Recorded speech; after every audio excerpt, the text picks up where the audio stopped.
Hey, kia ora koutou whānau. Welcome back to another episode of Big Hairy News. And watch this. 3, 2, 1, go, Chewy. Oh, that would have been cooler. Oh, there we go. It's a couple of seconds late, but that would have been cooler if you had timed it and got in here just right. Summoned. Just summoned. Hey, Bomber. Hey, Chewy. How is everyone? Good, mate. Good. That sort of that dread in your stomach as you're about to watch a far-right political party gut your country, and everyone's got to stand around. And go, oh yeah, that's my foreboding at the moment. I think we're in for a lot of negative surprises tomorrow. That's what I meant by good. Just to clarify. We were chatting about something, I think on yesterday's show, Bomber, maybe the day before, maybe it's tomorrow's show, and we're in a time warp. And I said, just simply, let's have a look at what this government's doing, what they're doing. It was around an initiative with Māori, and we'll talk about that again. I said, if you're not going to call them, right, just from their actions, if you're not going to call them a far-right racist government, talking to you, Bomber, we'll get back to you tomorrow, and then I kept talking, so you've been featured in our show already. I mean, the point was, if they're not going to be called that, or a white supremacist government, or a European supremacist, what else can you call them if we judge them by their actions? And it feels difficult to call them anything else other than one of those camps, you know? I don't know if it needs to be as cross-burny as that. I just think it's a real garden variety petty bigotry. It's a kind of, it's just the dumbest ideas put together and bandied off. And I think people just need to wake up to just how radical this government actually is. And that it really is a very, very radical government implementing some very radical ideas, none of which, and we saw this with the Waitangi Tribunal critiquing David Seymour's ridiculous treaty referendums bill. Everyone's going, look, the only person in the room who thinks this is a good idea is David Seymour. Literally everybody else is going, this is a terrible, unique redefinition of it. So yeah, you're absolutely right. This is a radical right-wing government. There's a lot of memes and stuff going around at the moment. It's been I don't know if you've noticed on Twitter, Marty, or if you've seen around in those other second tier social medias you belong to, Chewy, but there's been some pretty good memes and pretty good things going on. I thought I'd share a couple to start off with, and then I want to go into a bit to reference. It's kind of weird, but when Christopher Luxon was in opposition, he had a fairly different take on protest than what he's had this week. It's kind of strange. We'll show you a bit of an example of that as well. But let's start out with a couple of these memes that have been going out today, or maybe not necessarily memes, but little pieces of information. Here's one to remind people of what this government was saying we'd be getting tomorrow. An average household income family with young kids gets $250 a fortnight. For an average household income family with young kids, that would mean $250 a fortnight, and that would make a huge difference to them. It does give an average income household family with young kids $250 extra a fortnight. An average household income family. That was interesting. And I like to remind people that me and Chewy on the very first night we broadcast that we were one of the few places to say that they're saying up to. The media's not reporting it, but they're saying up to, and they have not saying it in these bits, but that up to is going to do a lot of heavy lifting. Here's another meme I like to have, which is a particularly good one. If you're on the audio podcast, it's the graphics from News Hub, with Chris Bishop saying to Bill English, Bay, come over. English says, I'm busy. Chris Bishop says, I've got $500,000 for a hit job. And then a picture of Bill English getting there as fast as he humanly can on his quad bike, because he's such a farmer. He is such a farmer. So yeah, it's been a fun day with that kind of stuff. I want to show you something else in a sec, but you got do thoughts on memes, but it feels like it's been the meme is strong with this society at the moment, I guess is what I'm thinking, Chewy. Look, in human history, there's never been a better time to craft a meme. Like I think of my ancestors deprived of the ability to communicate thoughts through memes, and what a grey, depressing mud farmer world that must be. Let's have a look at our hairless leader, Mr. Luxon. Now, we've all heard this week, but I just wanted to bring back to a context of what he thinks of protest today, right? Now, remember, what people are being asked to do is bunk off work for the day, right? Call that a strike if you want. But what he's basically saying, what people are being asked to do is cut out of work for the day and come protest. And this is his response to upheaval that may cause, disruption that may cause. What does he say about it this week? It's National Day of Action that's happening on Thursday. There are some calls on social media at the moment for Māori to actually strike, not go to work that day as part of this National Day of Action. Is that appropriate? No, that would be illegal. Yeah, what do you make of the fact that the Māori Party is encouraging people to take the day off work? Oh, I think that's wrong. I think that's entirely wrong. I think, you feel free to protest. That's what we have weekends for. But I just say to you, Te Pāti Māori, they're completely free to protest as they will, as long as it's legal and it's peaceable and it's lawful. That's fine. But I'm not focused on that. I'm focused on making sure I deliver a budget. You might be surprised to hear, guys, about 2 years ago, give or take, when he was in opposition and there was some upheaval and society came to a halt in the centre of Wellington and people couldn't get around and there was an occupation of the land outside of Parliament, consistency would go, don't do anything illegal, get back to work, don't hold people up. It's slightly different. Yeah, look, I feel really safe, and just that's the access to my building that's very problematical at the moment. So we've made some alternative arrangements. It's all good from my end. It's really good. Just as I said, it's really about the Wellingtonians just trying to get around their day, and I just hope that we can move some cars and get some roads unblocked. And if that means we can get emergency services through, that would be fantastic. If people can get to school, get to work, that would be really good. How would you have handled the protesters if you were in government? Would have told them to do it on the weekend. Well, look, I mean, I think the key thing is, come back in the weekend, protest is actually symptomatic of immense frustration in the country. Interesting line. It's symptomatic.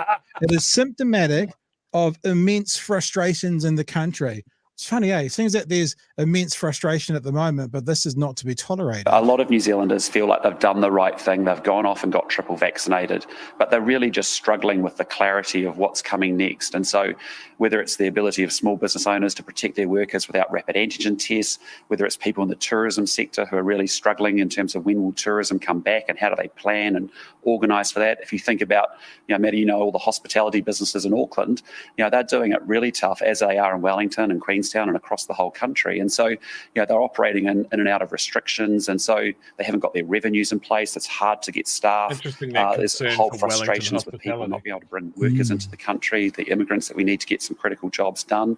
So, there's just real frustration. I think the real thing is we've got to lay up a much better plan of where we're going and how we're dealing with this next phase. And, as I've said before, I really think the government did a good job in 2020, giving really good, clear communication.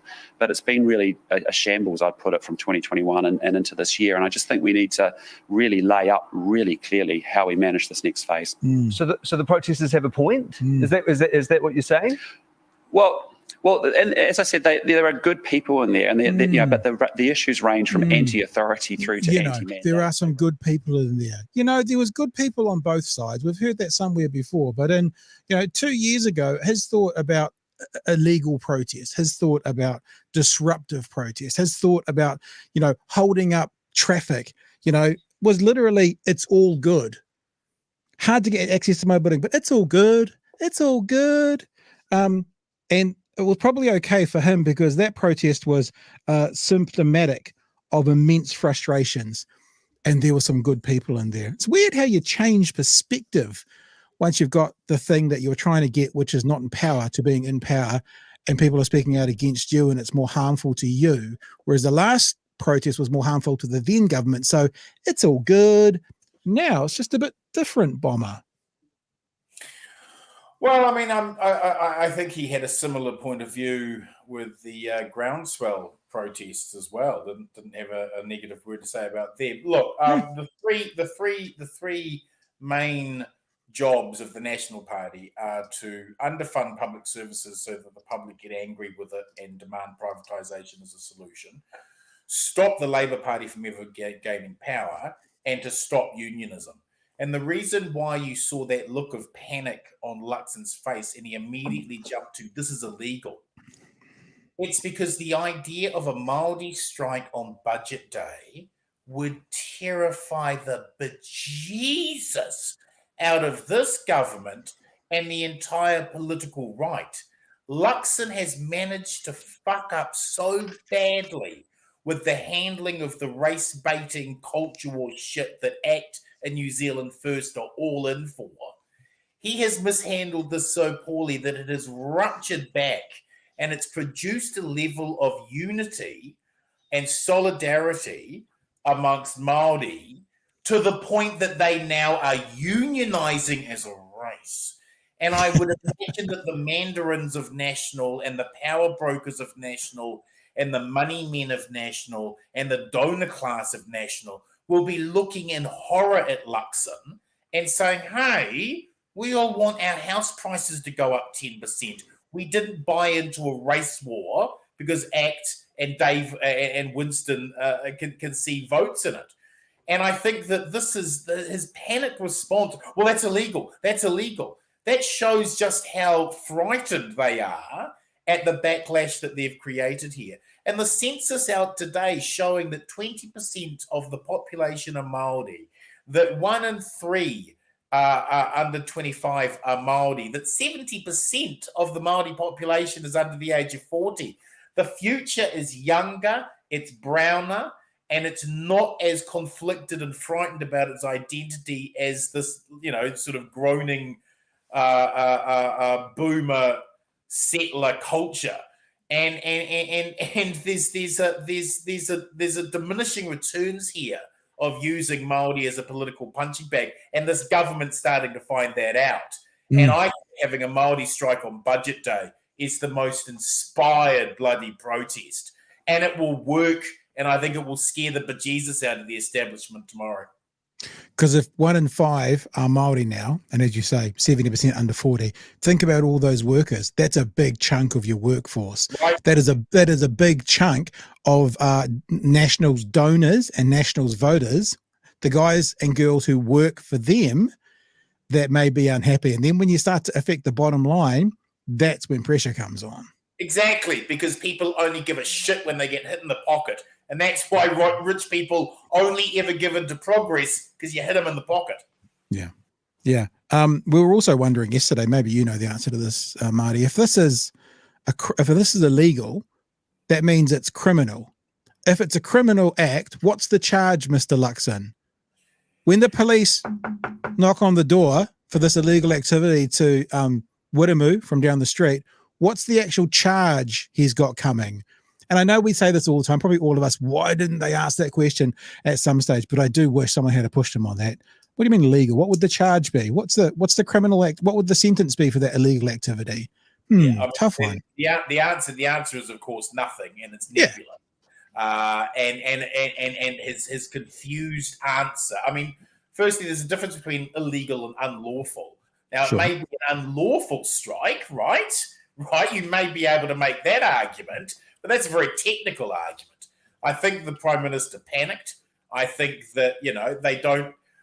The thing that astonishes me is that they just have the audacity to go along with these terrible New Zealand First and these terrible ACT ideas, because New Zealand... Remember when they told us that Luxon was the great deal maker, the great CEO, that cut the greatest, sweetest deals? He got so screwed by Winston and David, who couldn't believe their luck when they negotiated with them. I mean, last week, New Zealand First are pushing for this legislation that will remove the treaty from our law. 20 separate acts they just want to rip out of the New Zealand legal establishment jurisprudence and just throw out with no explanation what the Christ they will replace it with. I mean, just the dumbest idea on top of this ridiculous thing where they're going to force all of the councils who have been progressive enough to allow Māori voices on their councils, suddenly they're going to have to go back to a referendum. It is so divisive. And so if you keep using Māori as a political punching bag, they will not put up with being second-class citizens in their own country. And that's what the right are going to get a taste of tomorrow. Yeah, I think you're right. Chewy, thoughts? I had quite a few interesting thoughts today, because I thought, you know what, I'm going to share this around a little bit. I put it up in the Dunedin subreddit. And, usually that's a pretty progressive space. There's usually some pretty good discussion going on, and seeing similar posts in the New Zealand subreddit sort of garnering quite a bit of fair discussion about why it's going on.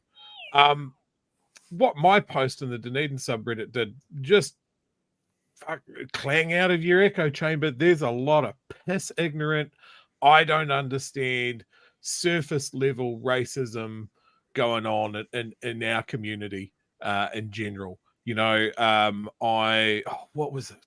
Sorry, there's a real cracker here.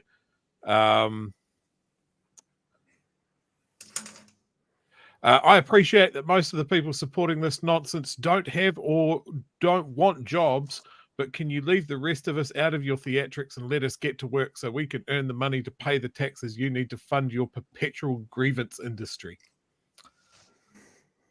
Right. Questions about why aren't these people at work? You know, all of this sort of stuff. Why are you protesting a budget that doesn't even come out until 2? Like these are all things that have been answered, that are in the post that I made, and it doesn't matter. Like here down in the bottom of the South Island, there's a lot of people that don't like their little comfort bubble even caressed gently and told that maybe shit's not great. So I mean, this is part of my privilege was being able to turn around to my boss today and go, hey, look, there's this protest happening tomorrow. It's important for me to be there. My boss knows how politically active I am. He watches this show from time to time, and he goes, sounds like you're having a longer lunch break.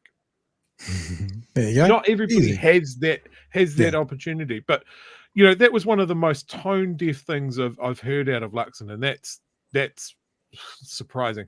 But to just immediately go, that's illegal, is just ridiculous. Like there's about 6 other things he could have said. You know, they'd have to watch their employment, rah rah rah rah rah rah rah, and the media has helped this.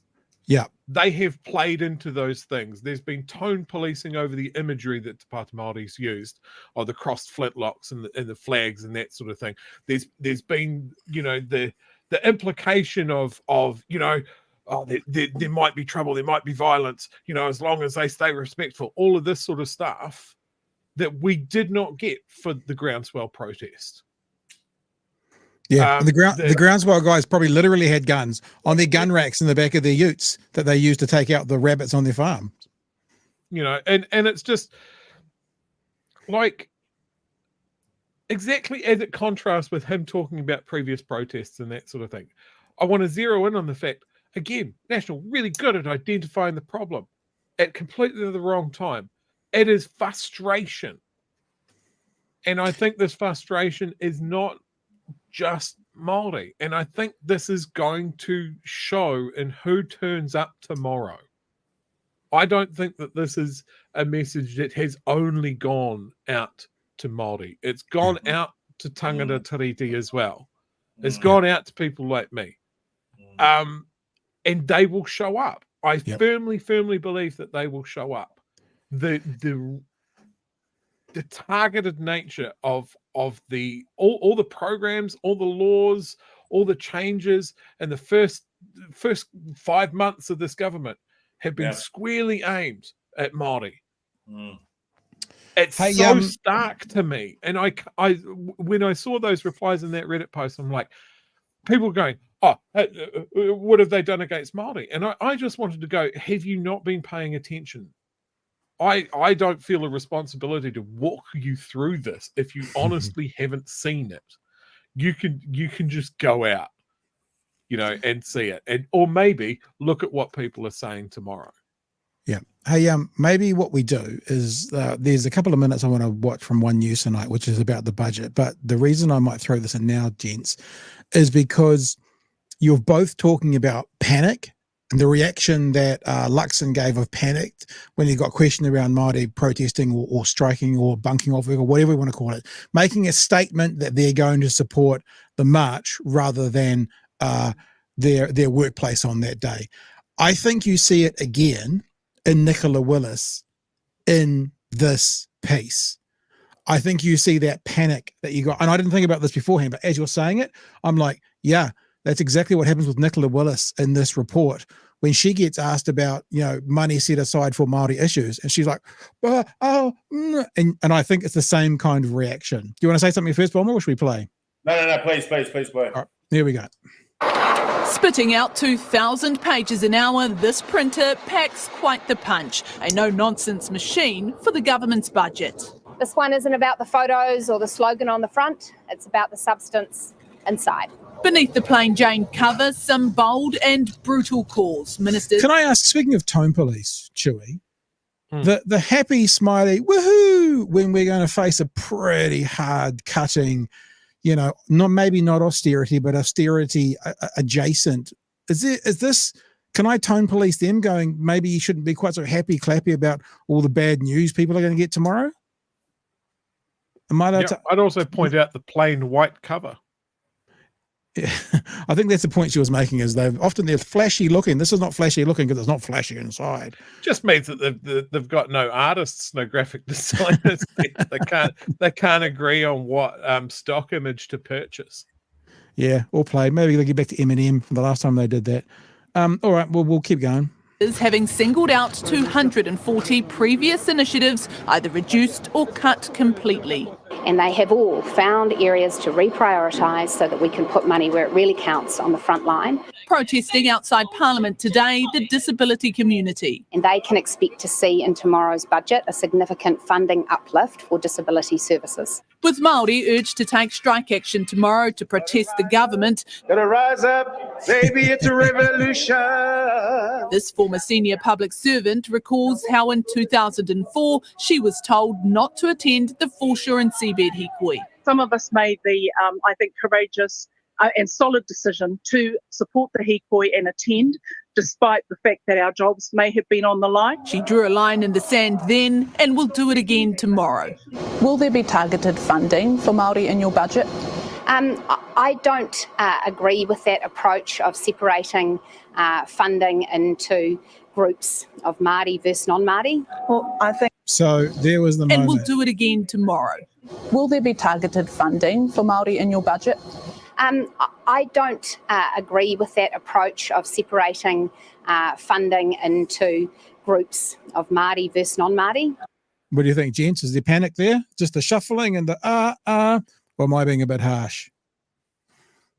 Hey, look, we've got two people in the water, Pat. One of them's a strong swimmer. The other one's struggling a little bit. I believe in not supplying a life jacket to either of them. Yeah, but that was a question she was not ready to field, and she fumbled it. And the way that she fumbled it told us everything that we need to know. No, there isn't. That's great. That's such a great analysis of what we just saw there. It hadn't even appeared to her, and hadn't occurred to her. And when she's suddenly put on the spot, she falls back to her philosophical position, which is, we don't believe in treating people. Well, that's just empty nonsense, isn't it? I mean, of course we fund appropriately for these situations and for these issues, but she was just completely unprepared for that question, and I think that really gives you some insight into how steep the cuts are going to be tomorrow, and why Māori are so absolutely incredibly angry with this government. And then when you, as you mentioned earlier, Bomber, when you put into these results or these numbers that came out today, that 19.6%, 1 in 5 of people living in New Zealand right now are Māori, 12.5% higher than in 2018. I think that's because Māori didn't want to participate in 2018. Māori also make up a larger proportion of the country's younger population, with nearly 1 in 3 people under 25 years old identifying as Māori. So the other thing is, this is not a fringe group, I think, that a political party can, subjugate, push to the side and say, well, we've got enough numbers no matter what. In the next 2, 3, put it this way, in 20 years from now, how many Māori will there be under 50? Because those under 25s will then be under 45. So you got a third from 25 to 45, and then what? Half from under 25. You know, the numbers are going to keep on going up. And what you might see is change by attrition in this country like we've never seen before. And what's happening now, I don't know if you saw it, Bomber, but we watched the Foreshore and Seabed documentary on TVNZ On Demand the other week. We had the director on talking about it. I watched that documentary and I went, how the fuck can anyone who is Māori ever vote for this Labour Party again? Like, how can they do it? I wonder if what we're seeing now will be a generational shift for Māori in particular. They go, this is what we need to watch out for in the future. This is as bad as it can get. This is a government, be it through their coalition partners or not, that want to erase the past 50 years of progress. They want it to go away. This is as bad as it can get. And that might just actually rejuvenate and sort of put a fire under Māori to go, get political, get involved. And if they're going to get involved, the right might be up for a pretty short, sharp shock within a few election cycles. I mean, we talked around the Seabed and Foreshore thing about that new generation of young Māori that are coming through that are politically active, that have grown up seeing these reports come out saying you've got a shorter lifespan, you've been disadvantaged at school, all of this sort of stuff, and they're awake to this stuff. And they're coming up in a cohort of young people that don't necessarily see that division in the same way, that are going to stand with them and push back against this dusty old politics. It's not going to be everyone, but it's going to be a greater proportion of it. And I think this is why when there's discussions about lowering the voting age, that there's such a strong pushback from the right. Yeah. They know that's not their voting base. Yeah. And that's terrifying to them. And I want these guys to look at the footage tomorrow and see who's marching and see what generation is shepherding the next generation through, and look at those faces, because there's some strong leadership coming through there. And I think when we look at that Seabed and Foreshore protest and we contrast that with what we saw on Waitangi Day and what we hopefully will see tomorrow, there is a generational shift there. Well, let's remind people before you jump in, Bomber, that when we spoke to the director of the documentary and I asked him, because it was fairly clear that Dame Whina Cooper was the figurehead when it came to 1975 land marches, right? There was one, it was her. And then when you look at 2004, there was several. You know, there was Annette Sykes, there was Hone, there was several. And I said to the director, who are going to be this generation's, you know, because they all stood on Dame Whina Cooper, but who's going to be standing on those 4 or 5? And he said pretty clearly the cool thing about it was in 75 there was one. Now there's sort of a generation of people coming through from Foreshore and Seabed. And Chewy talks about the leadership. It'll be the leadership. So if it's going to go up by 400% from 75 to 04, goes up by 400% again. You'll have 20, 30, 40, 50 of these leaders, you know, gathering the troops and moving forward. It's going to be amazing. Yeah, I think that you have a generation of Māori who see their identity as a strength and who are proud of their identity, just as you also have a generation of European New Zealanders who are very comfortable in being, in terms of being Pākehā, and who are quite comfortable calling themselves Pākehā. I think that there is a younger Gen X down generation who are much more comfortable with a bicultural New Zealand and don't see it as a threat, and actually see the interweaving and the working together of both cultures as a unique strength for New Zealand Aotearoa, and aren't frightened of it.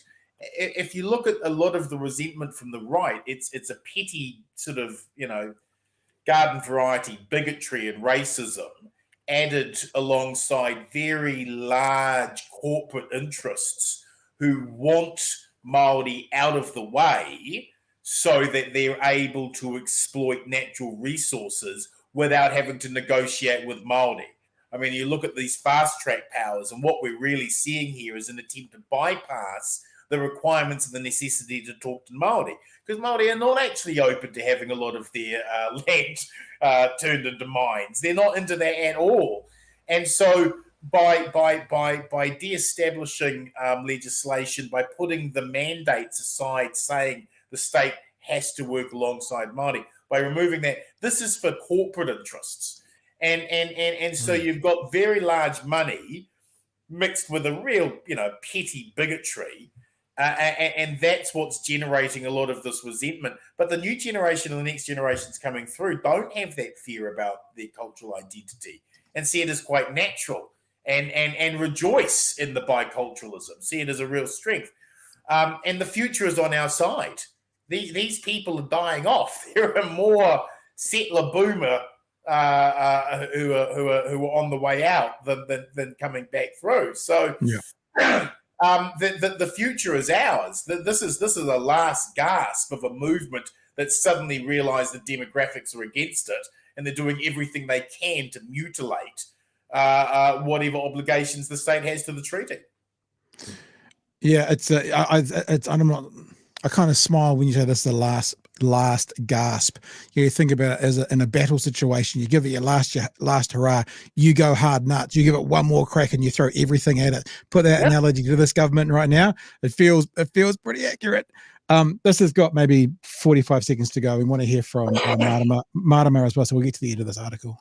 On Māori? Well, I think they've made it clear that they are the most anti-Māori, anti-tiriti government that I've seen in my lifetime. Cantabrians giving their wish list today. Where do I start? Mental health was the biggest thing I think of. Not like it's going to be a Christmas present. Well, I'm hoping they help their fishermen out. I don't think we need tax cuts. I don't think there's enough done for healthcare. Expect significant coin for coalition partners in the new government's first budget. Well, it'll be a whole lot better than the last three. Meanwhile, the coalition cuts. It's a haircut to ensure that I don't look like a man who hasn't grown up from his teenage years. Are all the buzz. Yeah, I'm going to try 16 inches off the top. Before tomorrow. Expect more talk of them tomorrow too when the budget's tax cuts are revealed. All right, that's all we're going to look at from that. Interesting health and mental health mentioned in there quite a bit. I heard stories earlier this week about disability sector seeing cuts this week. There's something else that's been particularly interesting, Bombay. You can comment on this if you want because we talked about it last night. Luxon has been saying about the tax cuts that there are budget sensitivities and rules around things within the budget. We can't talk about them. Budget sensitivity rules, I can't talk about that. That's what he's been saying a lot. But there's other things they're openly talking about. Oh, disability sector, you'll be doing well. They talk in that story about for the police, you'll be doing well. So one wonders why he applies these rules to the tax cuts. And one wonders if it's just because he doesn't want to get into it today because he knows from tomorrow onwards he is going to be up for it. I mean, there are commercial sensitivities, right? If you were to come out with a specific amount, somebody could game it on the markets. I mean, saying a certain sector is going to get more money, disability, for example, that's not going to have any knock-on effects to the markets. I think that he's absolutely right that those laws stand. Where I think the trickery is going to come, and let's be very clear, and this goes back to what you guys were talking about at the start, that you were one of the first people to point out that Luxon kept talking up to 250, up to 250, up to. And there have been numerous occasions of this government saying one word out one side of the mouth when really meaning the complete opposite. And I think that what we'll see with this budget is that kind of trickery. They'll say, oh, we've put an extra $10 million into the disability sector. Yeah, they have, but they needed to put in $15 million to just keep up with the population expense, right? And then provide an actual, some type of positive outcome on top of that, which will probably require another $5 million. So yes, while they'll be saying there's extra money here and there's extra money there, it will all fall short of inflation and population growth. And that will be where we get tricked. And it also will depend how they sell it. Like, I don't think this will actually happen, but when they say the average family could get up to $250 a week, if 4 families get, or 3 families get $10 a fortnight and one family gets $970, Hey, that's up to the average there is 250. So it just depends where they go and how they place it as well. We know exactly how many people are going to get that $250 a fortnight. It's 3,000 families. It's only 3,000 families for crying out. He wouldn't confirm that with the actual budget. When he didn't need to. We did the math. No. What I'm saying is, when they took their tax calculator down, right, which was this week, he's been asked this week, can you confirm the numbers will be the same? And he won't confirm it. Now, if you're saying there's proper rules in place where he can't confirm it, but they're running from that. But we know there were 3,000. I guess the pessimist in me says maybe tomorrow there'll be 1,000 families. We'll see. Look, my hope here is with the budget tomorrow, and I really hope that when journalists get their hands on this and they look at the numbers, that they give those numbers context. And I haven't got a lot of hope here, because this is what the media has been particularly bad at, is giving us context for the things that they're putting in front of us. So it would be really easy to say, look, just an example from Erica Stanford talking about the $50 million or $500 million or however many $1 million was going to be going towards encouraging new teachers and that sort of thing. A big number, real impressive. Big number, very big. But then when you break that down and go, okay, and that's going to attract how many extra teachers? Okay, so what you're talking about is an enticement for teachers to come in and join this career for a $9,000 bonus. One time, $9,000 bonus. That is not an enticement. That is not something that keeps someone in a job. And it would be the same for police. It would be the same for nurses. All three of those groups have a really tough and an absolutely vital job for this country, and they're consistently undervalued. But we're not going to hear about that. And again, every time that there's a cut, every time there's a program defunded, every time that someone doesn't get anything in the lolly scramble that is the budget, and they go, we had to make tough choices, that needs to be framed with, one of the tough choices we made is to give billions of dollars to the property owning class at the expense of pretty much everything else. Every time a bridge fails, every time the ferry conks out in the middle of the strait, every time a hospital emergency department is understaffed or falls over, every time a school closes for the day because all the teachers are sick, those are the choices that this government made to give the property owning class a nice fat pad to their profit sheet, and the magical promise. And if it actually came out that there was downward pressure because of that, it will be the first time in fucking history. It is a fairy tale to expect someone to be given more profit and they go, don't need it. Don't need it. The important thing to remember about that is the same week they made that $3 billion gift to the landlords was the same week they offered the police a pay offering that the police called insulting and turned down. So it shows who they value more. The other thing, like we said last night, to say again, landlords don't need it. Now, I'm not saying, some more money in any business is good, but landlords currently own the houses and currently rent them out, and aren't folding right now because they can't afford to be landlords. Oh, thank goodness Nationals just saved us. We can stay. No, they're currently working that way. They don't need this. This is something on top. This is icing on the cake. We all know that there's tons of rental property out there, maybe too many rental properties out there. They're not all shutting down because it's unaffordable to be a landlord today. So they're giving them something that they don't even need. And in turn, they're cancelling a whole lot of stuff that people actually need, which is revolting to the top, to the nth degree. Yeah. Remember what they said when the Healthy Home Standard came in, the Bright Line test came in, that sort of thing. There was always like, oh, landlords will be exiting the housing market. Like all of these flats were going to get fucking dissolved, like Thanos snapped out of the market and people were living on the streets. None of that happened at any point because there's still enormous tax benefits to owning and renting out property. Yep. There's massive, like, that is what our system is built for. It is a tax black hole where it's the only way you can get ahead in this country is to put your money into housing. I've said it before. I'll keep fucking saying it. This is why our economy is unproductive, because we keep pumping capital into old houses. And then we trade them like they're fucking Pokemon cards and go, look at my collection. I've got a shiny villa in Glen Innes. It's bullshit.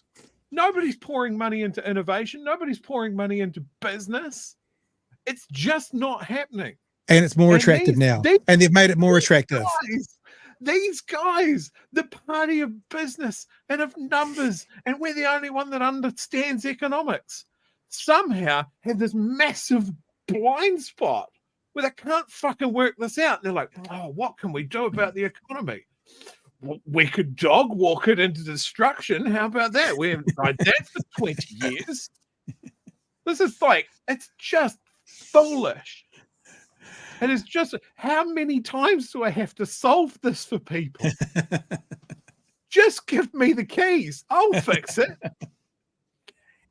It's funny that their claim is, oh, all of these landlords will suddenly exit the market, and you're listening to that going, so what you're saying is there will be sudden crash in housing prices because everyone will be selling them all at once, and first-time home buyers will actually be able to enter the market. Oh, great.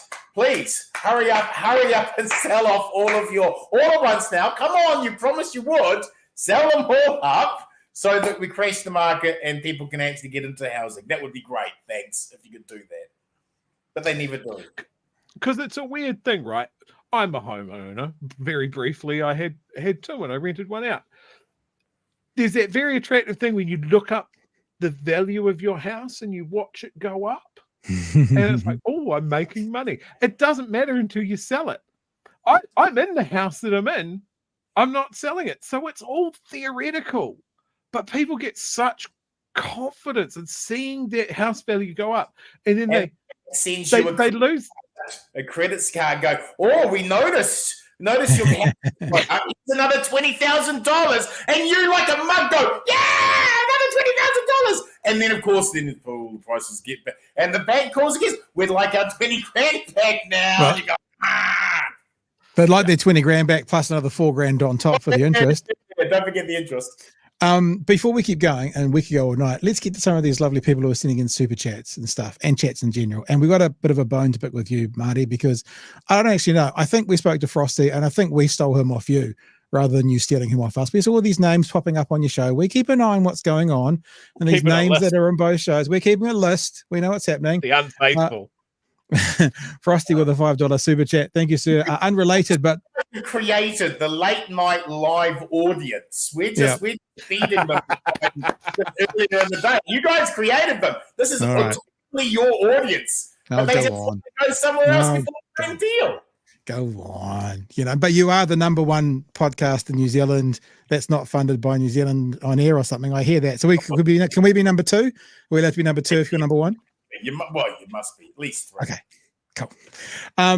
Frosty says, unrelated but Māori population, boom, 2023 census results are out. Thank you for your super chat. It's in the ballot. Luxon illegal implies my business isn't allowed to close for the day to protest. It must remain open because Luxon said so. Thanks for the super chats in the ballot. One that's called You Wouldn't. How are we going to be charged illegal activity when they have a police force that can't even fund properly? That's true. So we can break that law all day tomorrow and we'll get away with it. David Thompson for $2. Thank you for the super chat. Chewy's work sounds like one I'd want to support. So I already do. Peter, thank you for the super chat. Archive footage of Ruth Richardson shows a similar shit-eating grin from 1991. Jonathan, appreciate the super chat. New Zealand's first 6% Act 8% arranged the following into a well-known phrase or saying, the tail is dog the wagging. I like that one. Thank you, Jonathan. A few more here. We're going to go with Porava. Hikui kakoi motupaika koi. and says F National. You can say fuck National if you want, but it's up to you. So thank you for your super chat.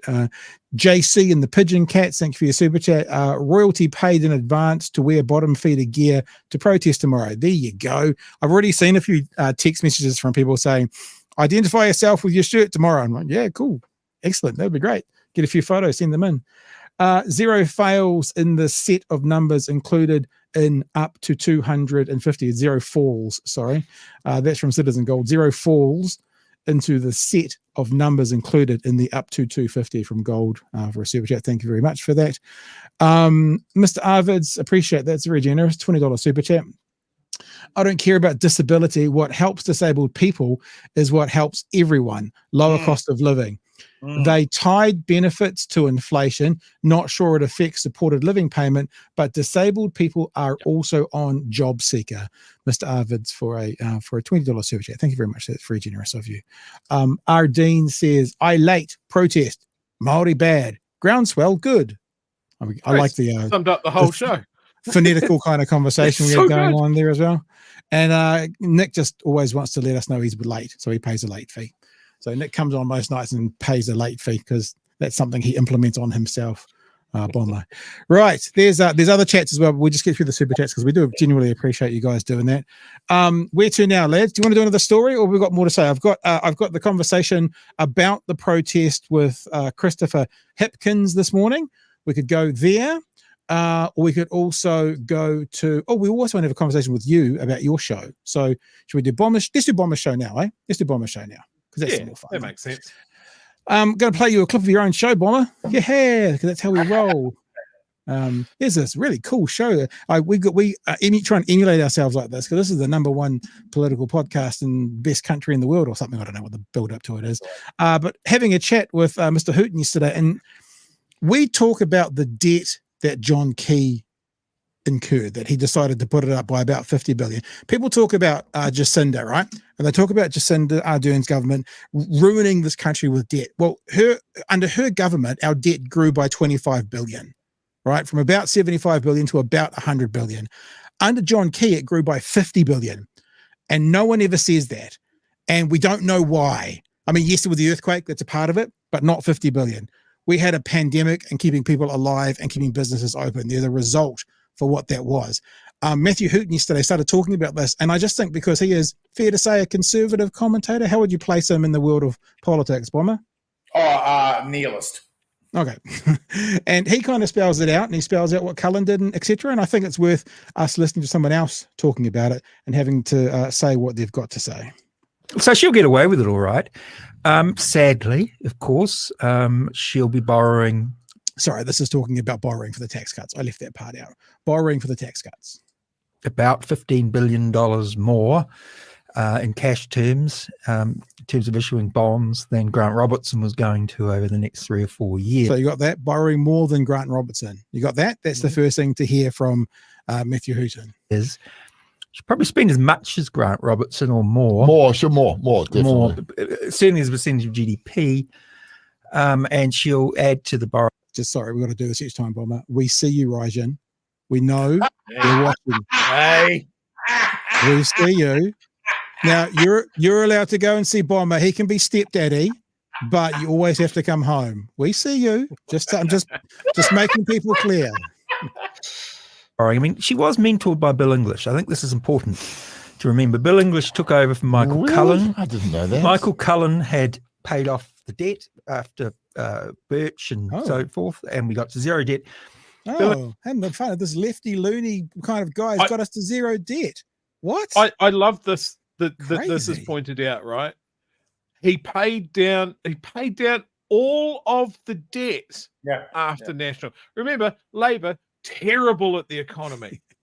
Always running up, just massive on that fucking debt, and it's trying, you're not running the country like a household, you're spending too much money. Cullen paid it all off. All of it. And set up the Cullen Fund. And then comes John Key. Phenomenal. John that people still think that National is the money Key. party. All right. English decided that things were so terrible, he ran 8 cash deficits in a row. As he never ran a cash surplus as as finance minister. And he borrowed about 50 odd billion, or 60 odd billion, depending on how you measure it. And it did take him 8 years. And good old Stephen Joyce ran a surplus. Grant Robertson ran a couple of them. And then Grant Robertson borrowed more in 4 years. Was it two? I thought it was only one. I thought maybe it was only one. It was just 19. Brad. We'll ask Brad. We'll ask Brad. He'll know. But basically, she believes in the slow incremental thing. You have a problem like an earthquake or a global financial crisis, and you just borrow a bit because things will come right. And Bill English has taught her that. And she feels that she'll be finance minister for 9 or 12 years, taking us through to 2035, 52, and she'll have by that stage balanced the budget and got things back to where they should be, in her opinion. So that was a really interesting point, actually, and I hadn't thought about this, and it's horrifying that the way she's functioning is like doing what she's doing now, but she's got 9 years to sort it out. But they're acting like they've got 3. The amount of things, why the fuck are they fast tracking? If they're running their budget and their economy like they've got 9 years to level it all out, why are they fast tracking anything if they've got 9 years to do it all? Well, it was a really interesting point. Morgan poll, that'll tell you exactly the reason why they're trying to ram shit through, because in barely 6 months they've become about as popular as puberty blockers at a MAGA rally. They are so deeply unpopular. They are just passing crazy stuff that people who didn't vote are looking at this going, oh, I wish I'd voted now. And people who voted national are going, oh, I don't think I should have voted national. There's a real turn against this government, and they haven't even implemented their agenda yet. I mean, wait until the actual craziness starts and then go, oh, this is terrible. I think the June 8th protest marches around the country for the environment is going to be a real turning point. Before we go on, Rajan wants us all to know that the working group is just Tuesday's BHN pre-show. So I'm merely an hors d'oeuvre. Have we got enough Patreon money in the kitty to buy sponsorship? Oh, yeah, we can sponsor the Brisbane by group. BHN. Now the actual, I didn't set that up very well because I'm not a professional. But that was about borrowing for tax cuts. And it's an interesting conversation because say they're not borrowing for tax cuts, but they're borrowing for the groceries. I think they talked about the other week, for the nuts and bolts, for a few of the daily costs.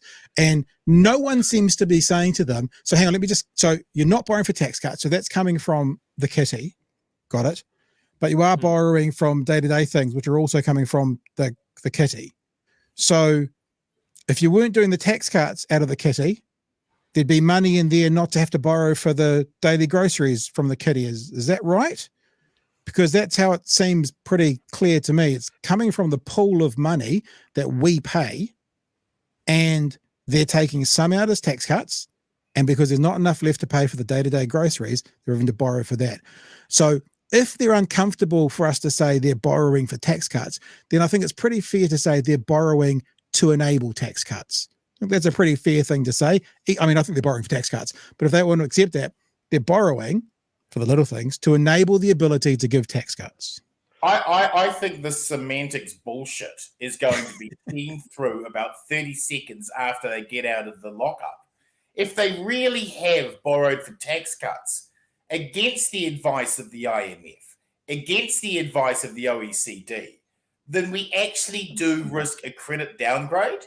And if there's a credit downgrade, that will actually increase the amount of money that we have to pay for just the interest costs alone. Mm-hmm. And if you look at the interest costs, they're getting to the level where it's larger than what we're spending on education, health, and corrections combined. This is a real problem. And if we are borrowing this much for tax cuts, the market will react. I mean, Nicola Willis can tell us that, I'm borrowing 15 billion and we're giving away 15 billion in tax cuts, but they're different. She can play that game as much as she likes. If the market just goes, this is nonsense, the way they did over Liz Truss's UK budget, remember, when they tried to do the exact same thing, this 100%. libertarian nonsense, this free market nonsense, it falls on its ass. And unless there's a sting in the tail, like an increase in GST to counter this, this government risks a credit downgrade. Yeah. And for people, to make it really simple for people, imagine you've got a bank account with 3 or 4 different suffixes, right? It's all your money in 3 or 4 different suffixes. They say they've got enough money in the 00 account, which is where the tax cuts are coming from. But in the 01, there's not enough for groceries. So they're borrowing to the 01 account, the 01 suffix, to get the groceries. So that's not from the 00 suffix. But if you go to the actual bank account number, it's the same number. It's the same money. It's the same owner. Different suffixes. If you've got to buy for one of them, it actually impacts everything overall. It's a much easier way to think about it. And that's what the market will determine very quickly. That's what she's done.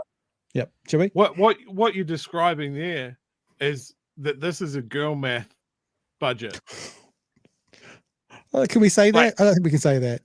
Look, I can do girl math. Well, I'm glad you said it. I'm glad you said it, brother. I went to the record store the other day, right? And there were 4 records that I wanted to buy. One of them was $120. That's a really expensive record. 2 of them was $60. Perfectly normal record. If I buy 3 of those records, the average price is quite high. If I buy this cheap one that I don't really want as much as the other 3, it brings the average price down to a more reasonable level. Fucking girl math. Spent $40 more than I planned to. Listen, I get it. I'm just saying, being fair, some of there's grief. But Pam says yes. Pam's on your side. Great, all yours, brother. I've lost some of the chat. Oh shit. Some of the audience, mate.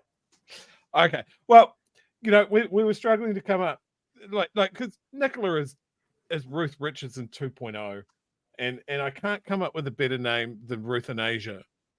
So I was trying out girl math. I retract and withdraw. It's not a girl math budget. Smart. You said in the last 5 minutes. Because even if you want to go down that path, we'll get hit with the kind of shrapnel will come our way as well. So hey, look, it can't be all gold that comes out of here. So you're telling me they're not all winners. So we're clear. Great. So Chewy, so we're clear. So are you saying you want this in the clip tomorrow or not in the clip tomorrow? Maybe with your new desk, you can maybe like blur my face and just change my voice. Yeah. Oh, we can do that. We can do that now, Bomber. Editing like this. magic. We can change our voices now. There we go. All right, we'll filter you out then. I think something like that. Look, I believe that my comment that from last night that Paula Bennett should only be in charge of a factory that decommissions ladders cancels out the girl math comment. Yeah, I agree. I'm back on solid ground. Yeah, you've just basically done what National's doing, and you lost 15 billion, but you just got it back, so you're at 0 now. So yeah, we're all good. Balanced budget. Good. Let's do this. I want to talk to you about Damien Grant shortly. I've just for people who are wondering, we've queued this up before and have a chat about. But before we do that, I think it's appropriate for us to actually talk about another news story. That's more of a fetish story to talk about Damo. But we want to talk about another news story, which is Chippy. Actually, Chippy on breakfast this morning. Because Chippy on breakfast this morning kind of echoed the scene we've talked about tonight to do with this government having an attack on Māori. Let's have a look at what he said to breakfast this morning. I want to move to the activation that's been organised alongside Te Pāti Māori tomorrow. Thousands expected to attend the different rallies that are happening around the country. One, obviously, that's going to Parliament tomorrow. What do you make of this protest? I think people have an absolute right to protest, and whether you agree with people or not, and there's bound to be plenty of people out there tomorrow who I agree with, and there'll be some people at the margins who I don't. Almost every protest contains elements of that, but I think the right to protest is a really, really important one, and it's absolutely possible to do that legally, and it's absolutely within, it's absolutely a legitimate democratic activity. You talk about that being legal, but the Prime Minister says the protest may be illegal and that protest should be on the weekend. What do you make of his comments? Well, I mean, if people walk off their jobs, i.e. go on strike without any kind of legal grounds to do that, then yes, that would be the case. But I think he's been a bit weak here because it's not a strike. They've used it like the student strike for climate change. They've used the word to mean bunk off work. He could have gone, stupid, they're not striking, it's not illegal, he's being silly. But he's kind of gone, well, technically, if it's a strike, and this, it's not. It's just people going, I'm calling in sick. It's people calling in sick to go on a protest when they're not really sick. That's what it is. So therefore, it's obviously not a crime. It's ridiculous. I think maybe he's getting a bit hung up on the use of the word strike here. You know, the kids went on strike for climate a few weeks ago, and you know, that was the use of the word strike in quite a different context. So I think it's absolutely legitimate for people to take a day off to participate, to exercise their democratic rights, to participate in a protest. And there's plenty of ways that they can do that legally. The protest is calling for people to unite against the governments, and I, in quotes, say assault on tangata whenua and te tiriti o Waitangi. And if you look at the list of the coalition government, what it has done so far, it's a very long list, which includes the disestablishment of Te Aka Whai Ora or the Māori Health Authority, the repeal of Section 7AA from the Oranga Tamariki Act, Acts Treaty Principles Bill, the repeal of smoke-free legislation. All of those obviously impact Māori. And many of those laws were implemented under your government. So how do you view those decisions by the coalition government? Well, I think what we've seen across New Zealand's recent history, in my lifetime, is governments overall have tried to improve the relationship between the Crown and Māori and the relationship between Māori and non-Māori. And this government seems to be the first government in my lifetime that is actually taking us backwards on those things. So I can understand why there's a backlash from Māori about that. But I also want to say Māori aren't alone here. There are a lot of non-Māori New Zealanders that are pretty anxious about what the government is doing in this area, who recognise that actually we do have a responsibility to deal with the fact that our education system, our health system, our housing system, our welfare system have actually discriminated against Māori and produced disproportionately negative outcomes for Māori in the past. I think the fact that we were actively trying to tackle those things is something that the whole country should support because it's the right thing to do. There you go. I'm pretty clear, pretty concise, pretty good answer. And I think the idea of having, you know, a fellow Ginge up there talking about Māori rights and how many of us are going to be behind it, I love what you're saying tonight, Chewy, about wait till One News hits tomorrow night and see the faces, the literal colour of the faces and the ancestry of the people who are going to be on these protests. And it may not be a wake-up call because they may now be expecting it, but if you had asked National maybe this question a year ago, probably not. They probably wouldn't have expected the backlash they've had because, of course, they're an echo chamber as well. They have their own internal polling and they've got their own voters and their own pundits and their own supporters and their own funders. And no, this is right. This is what we need, what's best for our country. And they're finding out maybe not so much. What are your thoughts, Bomber? Oh, no, I think you're absolutely right. I think that they've gone all in on these culture wars because that's where they think the middle voter is. And I think that what they're mistaking is their fringes. And there are polarized elements. Look, the hate algorithms of social media are driving us further and further and further and further apart. We're not connecting with people who have different ideas. We're not debating. We're not engaging. And so when that's starting to happen, just the very polarized fringes are the only ones you're hearing. And I think that they've got it completely wrong. I think that National have strayed into this race war area, not out of deliberate provocation, but because Luxon is such an incredibly weak leader, he can't control Winston and Seymour, who have no interest in winning the middle. You know, Winston's not there to win the middle. David's not there to win the middle. They're there to appeal to their polarized fringes. And the more crazy rhetoric, the better. I mean, I just find it outrageous that Shane Jones can be attacking and critical of the protesters tomorrow and painting them out as extremists when it's his government that is looking to implement toilet gender police and not sign up to the latest WHO legislation because COVID was somehow inspired by a cabal of satanic child molesting one world government types. I mean, I don't know where the hell they get off, but they're going down this path because of Luxon's weakness, not because the national government is strong. Yeah. I think my only criticism of what Chippy said there is he kind of put a foot in that kind of, I'm going to try and walk a middle line I don't have to walk.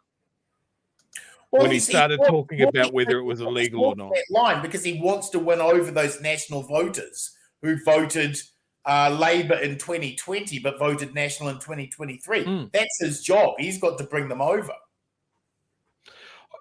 With respect, I think those people in the middle are regretting their choice already. Oh, I yeah, don't necessarily think that Chippy needs to win them over. I think Labour is losing a lot of their left to the Party Māori and Greens as well. The math still adds up, right? It's been actually quite interesting to see Rawiri talking about progressive, using that term progressive. And when you hear it internationally, like the squad in the US, although that can be compared to when they got in, it's a bit different now, but he's actively using that. And I went, okay, so we would a progressive vote. And you're hearing Rawiri using that word a lot at the moment, positioning them to actually be, because, look at the Māori Party of 9 years ago, sitting in confidence or supply, whichever it was, with Mr. Key. It's a very different Māori Party today, actively putting themselves in that position and looking for those voters. Because I guess, we've always kind of said that Labour and Greens, and so maybe now it's Labour, Greens, Māori, are the Democrats. Like the Democrats, they have one party and they have a far left sort and a centre, and that's what they are. And I don't know how they do this, but if they can figure out how to allow Labour to take the middle, and I don't know which of the other two would be further to the left. And I know left, right is a pretty of a oversimplified way of looking at politics, but in general, then you could actually be working together, albeit separate entities, for the overall greater good. Maybe I'm being a bit Pollyanna. You see that with Māori voters already. Māori voters are some of the most tactical voters in New Zealand elections. If you look at the last election, overwhelmingly in the Māori electorates, they voted party vote Labour, local candidate vote Māori. And when you do that, you suddenly expand the ability of MMP to give you and gain you more representation. So Māori voters are already strategic, already have been playing this game for, over 180 years. They know how to vote. And I think that as this becomes more polarized and more radical, you'll see those larger strategies starting to kick in. And I think you're right. Labour and the Greens and the Māori Party have to work together, maximise MMP to get this bloody government out. Yeah, and we saw that in the debates with Deb and Marama high-fiving against Winston. We actually saw it. And they were actually going, do you think these guys can work together? Look at us. They were literally doing it. And I think maybe Labour needs to buck up its ideas and kind of get with the program of what the other two smaller parties are positioning themselves as. And look, here's another question, bit of a tangent, but is Kieran the man to do that, Marty? We've all been saying how much time Kieran's getting on camera at the moment versus how little time Chippy's getting. What are they doing? Is it an active thing? Are they trying to do it? Every night he's on the news with something, more so over than Chippy is. He's popular. People like him. He's clever. He's articulate. He has a real deadpan humour to him. He's dry. He's been on your show. Great coup for getting him on. He's an intelligent guy that people like. So absolutely, Labour should be putting him forward and building his reputation. He'll make an incredible cabinet minister. I think that in terms of that leadership stuff, look at the last Talbot poll, look at the Roy Morgan poll, look at even the Taxpayers Union poll. They're all showing one thing, and that is Labour picking up at National's disadvantage, and the right are getting crucified in the polls barely 6 months in. So from Chippy's point of view, it's keep it steady and straight, because this government is going to create all of the negative momentum itself, which then allows the Māori Party and the Greens to have the space to put forward the really progressive policy ideas, right? So that it can become a collective, because that's the only way we win in 2026. Green, Labour, Māori Party. Yeah, I actually asked Kieran about this. He's been on a couple of times ago. I think he was one of our favourite people from last year, wasn't he, Chewy, from memory, before we went to Christmas.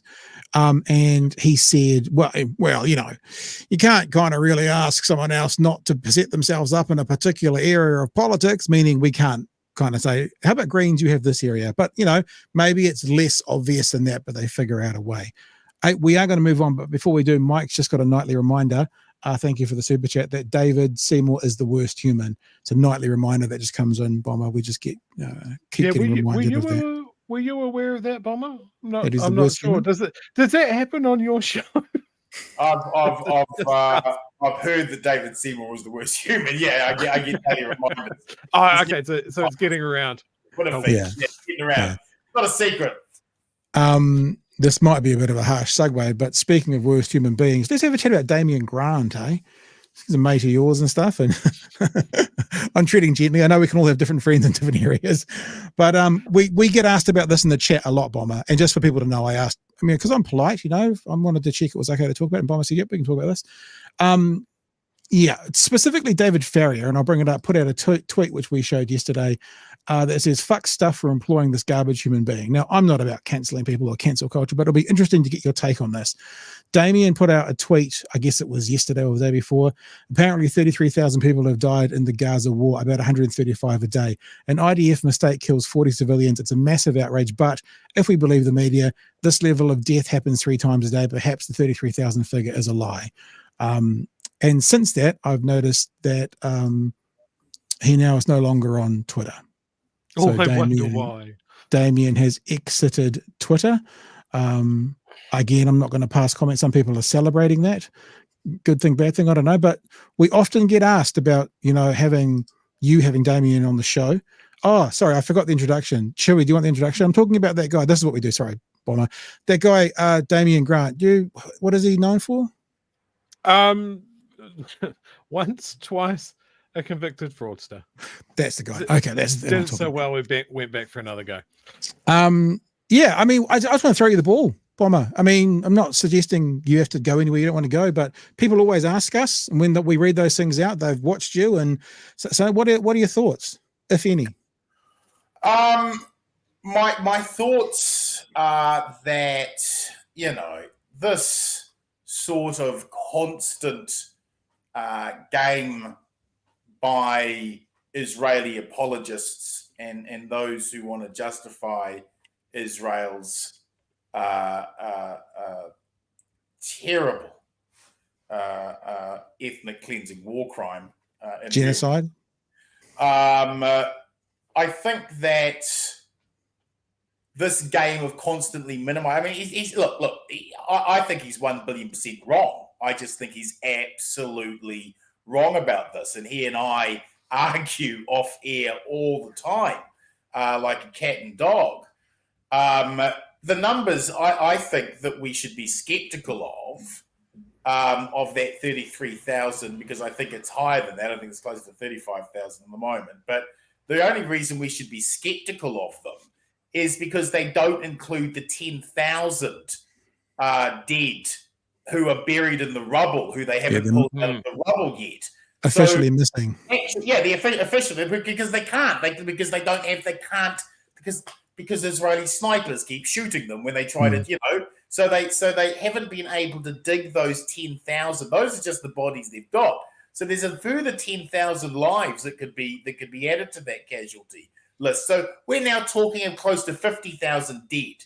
Now, I think this constant attempt to delegitimize the numbers. Oh, well, Hamas are providing the numbers and you can't trust Hamas because they committed this terrible crime on October the 7th.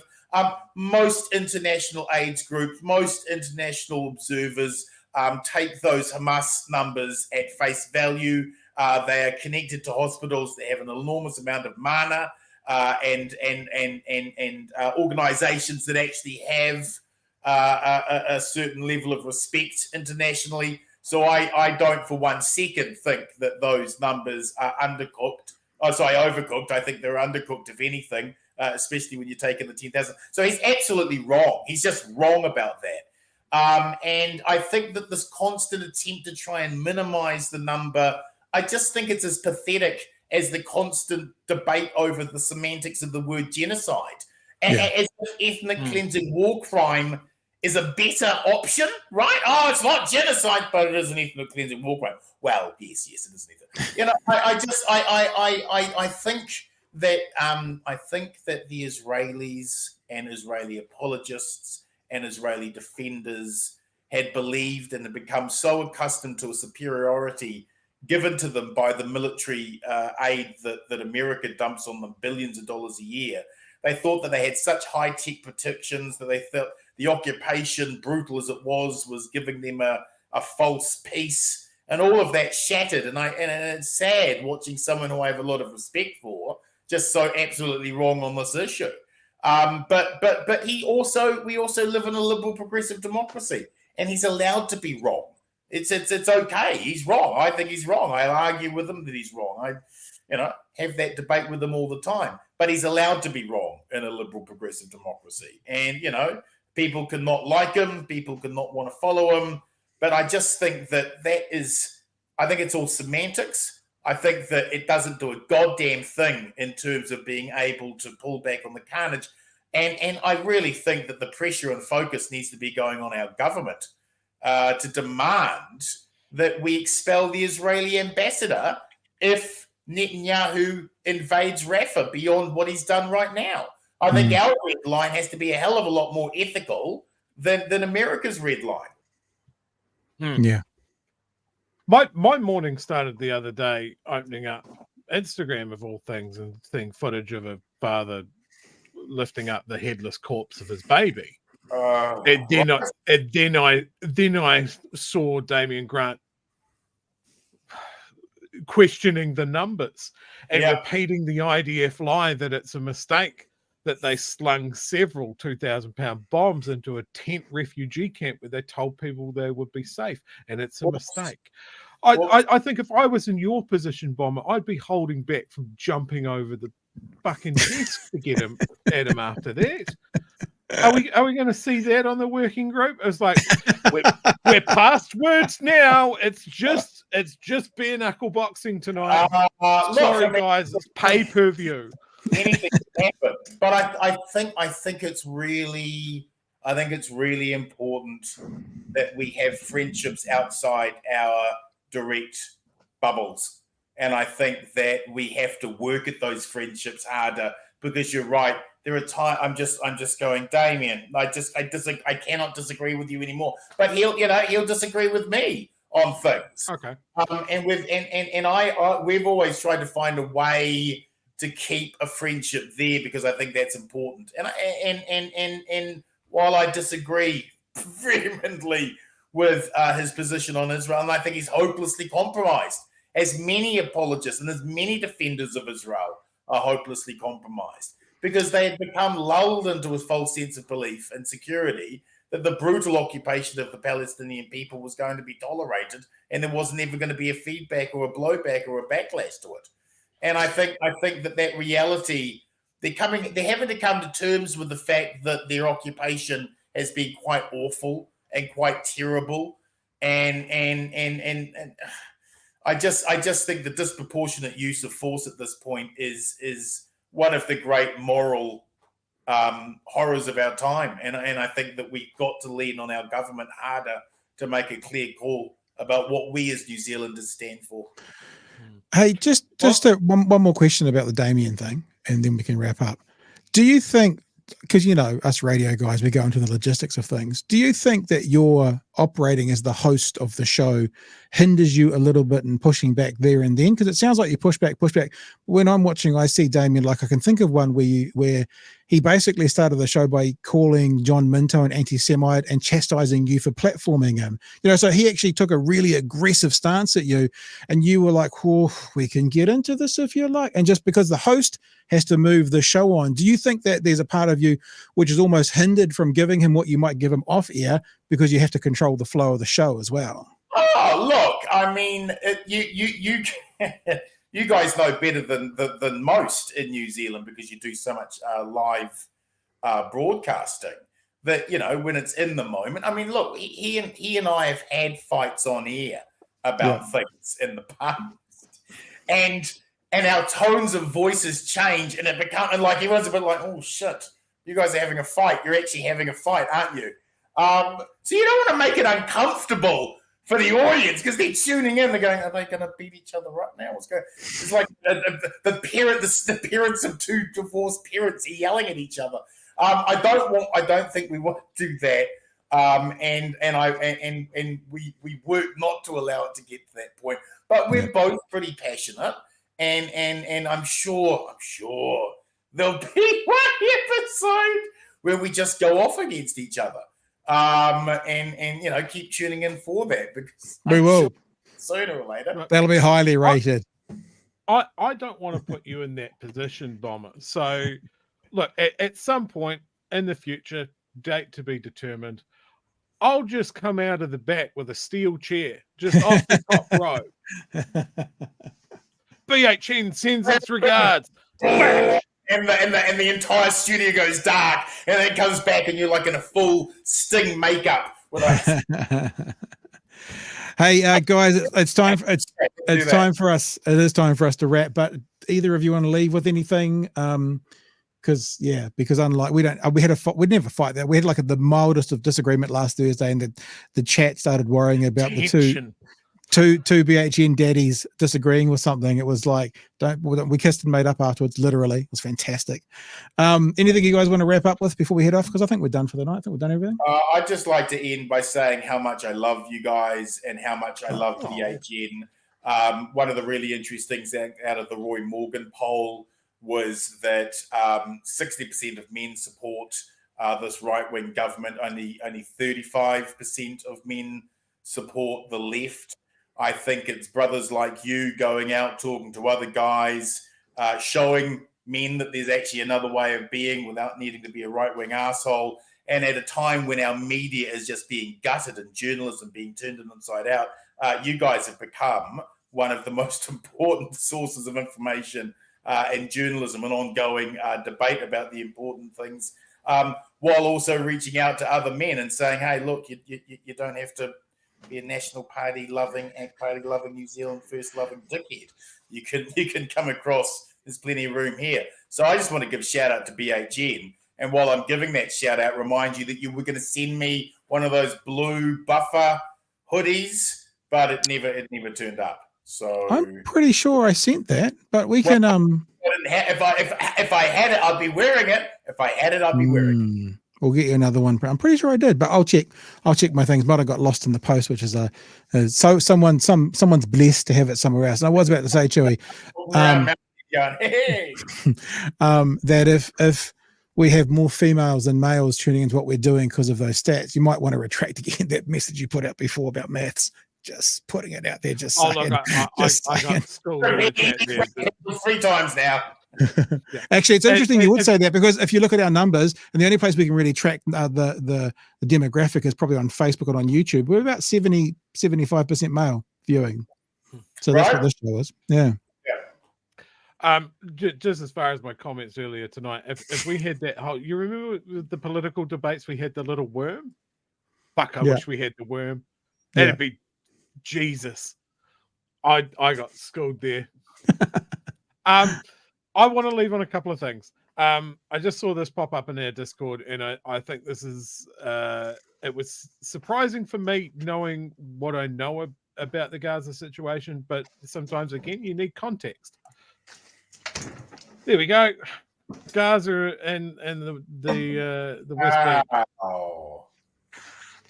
Wow. So there you go. Yes.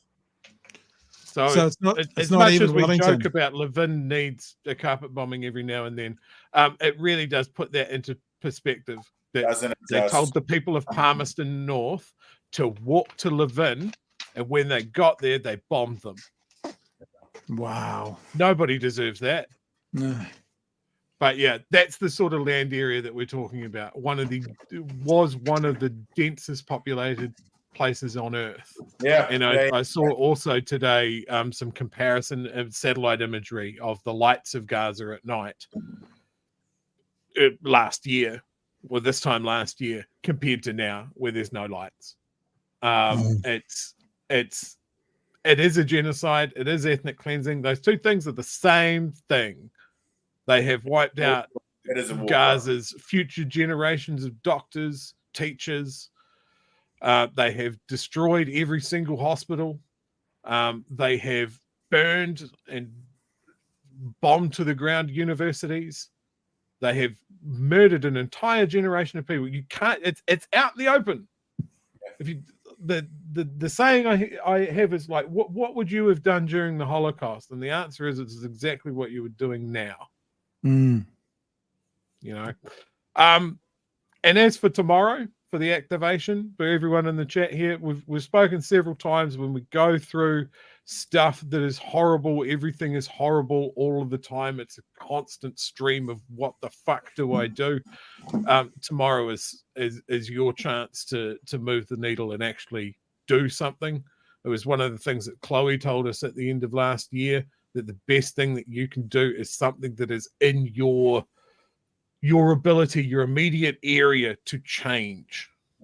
And if it's getting out there, it doesn't matter if you've got a sign, doesn't matter. Just be there. It is enough. If you can't be there, show support in some other way. Yeah. This is going to dredge up, especially in the online space, a lot of really ugly rhetoric. And every Māori person you know is going to see it. So be visible. Be a buffer. Be visible, be a buffer, be tangata tiriti, and just make it clear what you stand for, what you vote for, and what you expect of this country. Very good. Very good, Joey. All right, we're going to wrap up now. Have you heard our new outro music there, Bomber? I'm looking forward to it. Okay, this is thanks to all our patrons. Now run our credits at the end of the show. We'll have a chat with you in a couple of minutes, Bomber, when these are over. Thanks for joining us tonight, team. And pick up the news. Big Harry style. Big Harry style. News feeders, where the politics play. They bring the truth every single day. Talking about the mess all over the land. They shine a light with a mic in their hand. No time for cheese, just facts straight up.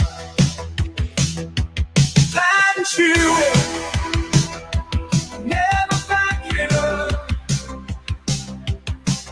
From the Cape to Bluff, no place too far. They expose the truth and raise the bar. Politicians tremble at their mighty voice. Pat and Chewy, they'll make the right choice. All right, team. Good to be with you again tonight. If you want to support what we do, head to patreon.com/Big Hairy News. Thanks, Bomber. Thanks for being with us tonight, mate. It's always fun. Absolute pleasure, gentlemen. It's just such a privilege to appear. Cool, mate. And remember, everyone, come back tomorrow night. Bring a friend. Tomorrow night, Craig Rennie, live at 9 o'clock, talking budget. And reminder, next Tuesday, live at 9 o'clock, we've got the Chippy himself. Chippy going to be with us from 9 o'clock next Tuesday. We'll catch you tomorrow night from 9 p.m. for another edition of Big Hairy News. Hooroo. Cheers, fam.